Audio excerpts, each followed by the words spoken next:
नमस्कार, मैं आत्म सोमा आपका स्वागत करता हूं आपके अपने यूट्यूब चैनल क्यूरियस आइज पर, जहां आज हम डिस्कस करेंगे मस्टर्ड, एक जीएम मस्टर्ड है उसके बारे में। ठीक है, धारा मस्टर्ड हाइब्रिड 11 के बारे में। ठीक है, जो कि क्यों इसके बारे में चर्चा क्यों करेंगे, क्योंकि अभी सुप्रीम कोर्ट ने इसके अप्रूवल को रिजेक्ट किया है। ठीक है, अभी कुछ दिनों पहले ही, ठीक है, 2-3 दिन पहले ही इसको रिजेक्ट किया है, इस अप्रूवल को। ठीक है, और ये जो रिजेक्शन है अप्रूवल का, जो जीएम मस्टर्ड है उसको लेकर गवर्नमेंट पे एक बड़ा प्रेशर बनने वाला है। एक कहें सेंट्रल गवर्नमेंट के लिए एक बुरा डिसीजन है।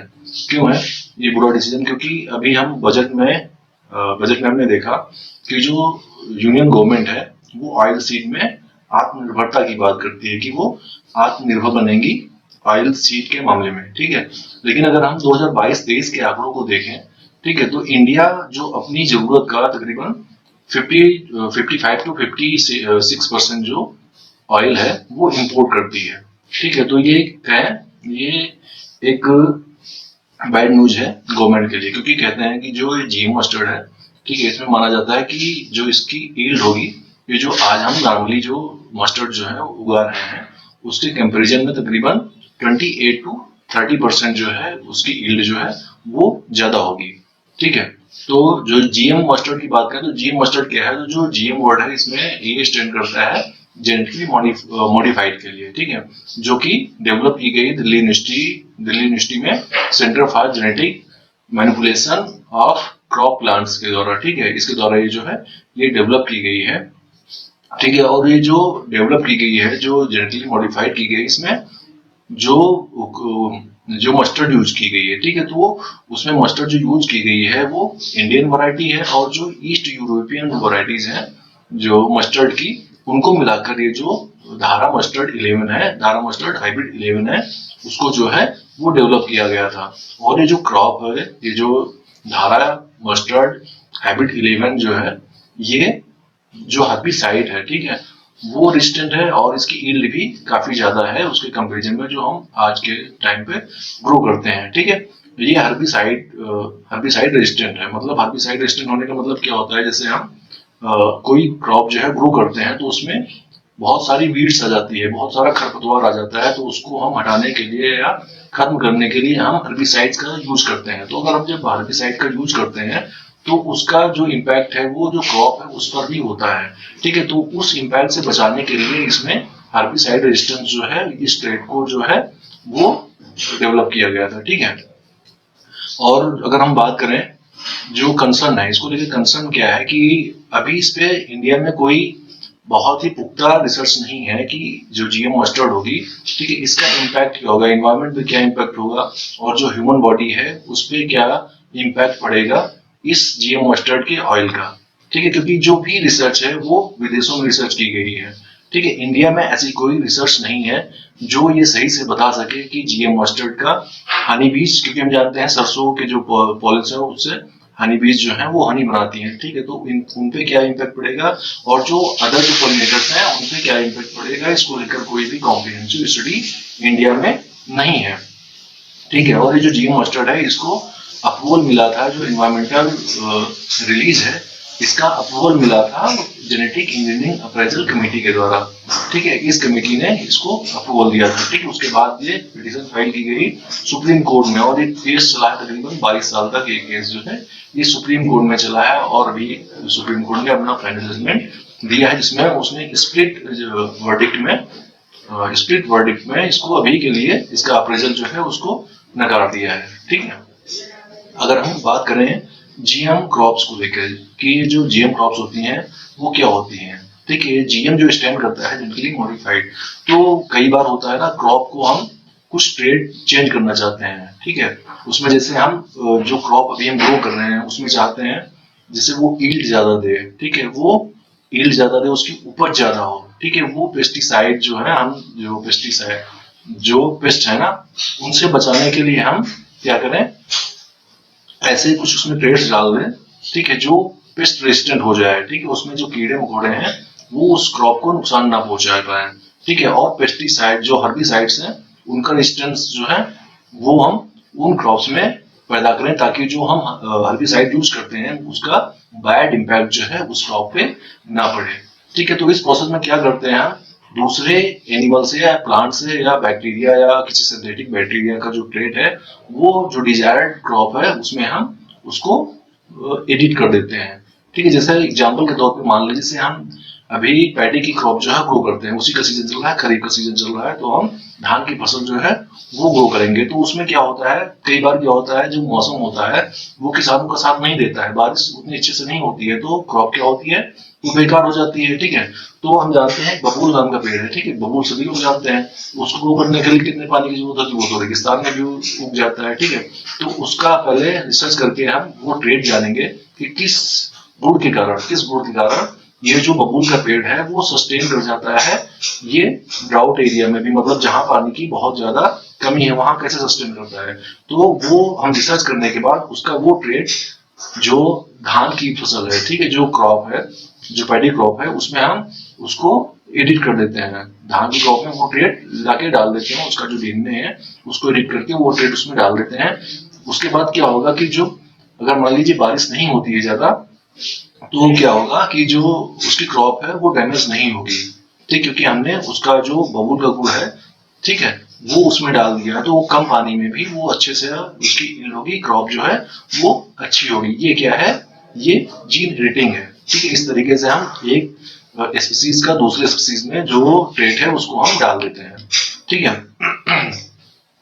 अब हम जानते हैं कॉमन ट्रेट क्या होता है। जैसे हम जो जीन मॉडिफाई करते हैं, क्यों करते हैं, तो उसके पीछे कई सारे कारण है। जैसे जो हार्बिसाइड रेजिस्टेंट होने का है, कि हम अगर मान लीजिए खरपतवार को खत्म करने के लिए दवाई डालें तो उसका पूरा इफेक्ट ना हो। ठीक है, और पेस्ट रेजिस्टेंट होता है कि उसपे कीड़े मकोड़े जो है उस फसल को बर्बाद ना कर सके। ठीक है, और हाई यील्ड भी होती है, हाई यील्ड भी एक कारण है कि हम हाई यील्ड लेना चाहते हैं। ठीक है, और ड्राउट रेजिस्टेंट, क्योंकि बहुत अब जो क्लाइमेट चेंज के कारण बहुत जो ड्राउट है वो फ्रिक्वेंट हो गया है। ठीक है, इसके कारण वो हम चाहते हैं, और कभी कभी हम चाहते हैं कि जो क्रॉप है वो और ज्यादा न्यूट्रिशियस हो जाए, तो उसका न्यूट्रिएंट जो कंटेंट है उसको हम बढ़ाने के लिए भी उसको हम मॉडिफाई करते हैं। ठीक है, और यही सारे बेनिफिट्स हैं। बेनिफिट्स क्या है, बेनिफिट्स जो है, जो यील्ड है वो इंक्रीज हो जाती है। ठीक है, और जो केमिकल यूज करते हैं फर्टिलाइजर, जो फार्मिंग सेक्टर में हम केमिकल यूज करते हैं वो कम हो जाते हैं। वो कम कैसे होते हैं, मान लीजिए हमने उस क्रॉप को पेस्ट रेजिस्टेंट बना दिया है, ठीक है, तो अब वो जो कीड़े मकोड़े हैं उस क्रॉप को नुकसान नहीं पहुंचा पाएंगे। ठीक है, जब वो कीड़े उसको नुकसान पहुंचा ही नहीं पाएंगे, ठीक है, तो हमें जो पेस्टिसाइड्स हैं उनको यूज करने की कोई जरूरत नहीं पड़ेगी। इस तरीके से जो केमिकल है ना, वो उसका यूज जो है फार्मिंग सेक्टर में वो रिड्यूस किया जा सकता है। ठीक है, और जो क्लाइमेट चेंज है उसको भी ये फसलें अच्छे से अडॉप्ट कर लेंगी। ठीक है, और जो कंसर्न है, अब जब जैसे हम जीएम क्रॉप जो है ग्रो करेंगे तो उसके पीछे कंसर्न क्या है, वो कई सारे कंसर्न हैं। जैसे पहला कंसर्न है इन्वायरमेंटल कंसर्न है। तो इन्वायरमेंटल कंसर्न, जैसे हम कोई क्रॉप ग्रो करेंगे तो ऐसा तो है नहीं अपने घर में चार दीवारी के अंदर ग्रो करेंगे, ऐसा नहीं होता है। हम खुले खेतों में उसको ग्रो करते हैं। ठीक है, जब हम खुले खेतों में ग्रो करेंगे तो उसके संपर्क में और भी पेस्ट आएंगे, एनिमल्स आएंगे, और भी उसके आसपास के सराउंडिंग एनवायरनमेंट जो है उससे क्या होगा, प्रभावित होगा, और उस पर क्या इम्पैक्ट पड़ेगा, इसको लेकर हमारे पास कोई कॉम्प्रिहेंसिव स्टडी नहीं है। ये एक कंसर्न है इसका। ठीक है, हेल्थ एंड सेफ्टी, हेल्थ का इशू क्या है, जैसे अभी मस्टर्ड उसकी धारा मस्टर्ड की बात हुई। ठीक है, जो जेनेटिकली मॉडिफाइड जो मस्टर्ड है उसकी बात हुई। ठीक है, तो अभी उस पर कोई रिसर्च नहीं है इंडिया में कि जब हम उसका ऑयल जो है कंज्यूम करेंगे तो उसके बाद हमारी बॉडी जो है वो कैसा रिएक्ट करेगी, उसका जो बॉडी पे इफेक्ट है वो क्या होगा। इसको लेकर इंडिया में कोई स्टडी नहीं है। जो भी स्टडी है वो फॉरेन कंट्रीज में हुई है। ठीक है, इंडिया में ऐसी कोई जो है वो स्टडी नहीं है। और इसी की एक जो रिजेक्ट करने का अप्रूवल जो है रिजेक्ट करने का बेसिस था, उसके पीछे सुप्रीम कोर्ट का एक ये भी लॉजिक था, ये भी एक आर्ग्यूमेंट था कि अभी इंडिया में कोई ऐसी कॉम्प्रिहेंसिव स्टडी नहीं है। ठीक है, कि ह्यूमन हेल्थ जो है उस पर इसका क्या इम्पैक्ट पड़ेगा। अब ह्यूमन हेल्थ की बात आ जाती है तो मामला पहुंच जाता है आर्टिकल 21 में, जीने का अधिकार। ठीक है, तो उसी को लेकर सुप्रीम कोर्ट ने, और सुप्रीम कोर्ट हम जानते हैं कि जो हमारा फंडामेंटल राइट्स है उसका गारंटर है।